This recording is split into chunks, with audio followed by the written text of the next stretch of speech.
Hello bachcho, let us read the question. Find the integrals of the given function and the function is integration of 1 minus cot square x into dx. ठीक है, so यहाँ जो की concept develop हो रहा है that is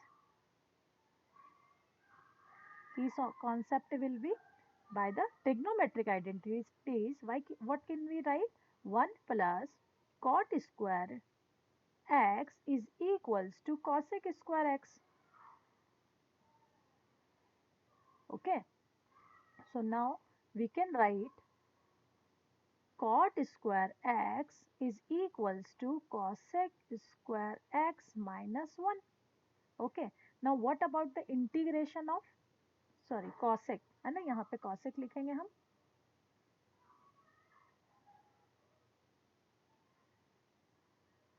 Okay, अब integration of cosec square x minus 1 है ना. Integration of cosec square x क्या होता है? Integration of cosec square x होता है हमारा minus cot x plus c, क्योंकि डिफरेंशिएशन ऑफ cot x होता है माइनस cosec स्क्वायर x, तो हम कह सकते हैं integration is the inverse process of differentiation. तो cosec स्क्वायर x का डेरिवेटिव जो होगा वो माइनस cot x होगा. तो देखिए हम क्वेश्चन को रिजॉल्व करते हैं. The question is 1 minus cot square x into d x is equals to, let us keep the value of 1 minus cot square x की वैल्यू रख देते हैं. ठीक है, सो cot स्क्वायर x की वैल्यू होगी हमारे पास cosec स्क्वायर x माइनस 1. यहाँ मेरा स्क्वायर 2 टाइम्स स्क्वायर मार्कअप करना मिस कर गई थी. तो cosec square x minus 1 into d x. Okay, तो चलिए ब्रैकेट ओपन कर देते हैं. So this will become 1 minus cosec square x plus 1. ठीक है, now we can write 1 plus 1 will be 2, so 2 minus cosec square x into d x. Okay, so अब ये दो टर्म है, सो सेपरेट इंटीग्रेशन कर दे. So integration of 2 into d x minus integration of cosec square x dx.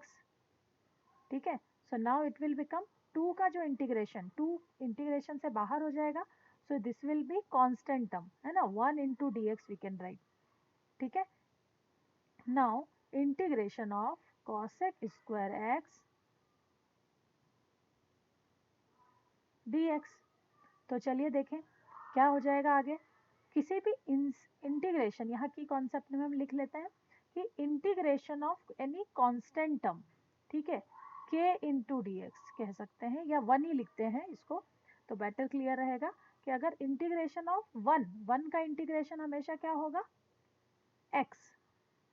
ठीक है, तो देखिए 2 हमने बाहर लिख दिया है ना, कांस्टेंट था, 1 का इंटीग्रेशन हो गया x minus integration of cosec square हमने देख लिया कितना होता है, minus cot x.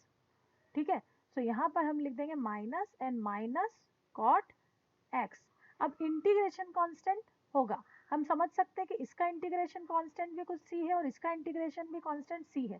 So we can write over there के c1 एंड c2, दो इंटीग्रेशन किए, दो इंटीग्रेशन कांस्टेंट डेवलप हो जाएंगे. नाउ बट हम c1 और किसी दो कांस्टेंट को जोड़ेंगे तो एक नया कांस्टेंट ही होगा.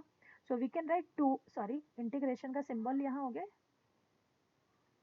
तो इंटीग्रेशन जो हमारा आया है final, that will be 2x minus minus plus cot x plus c.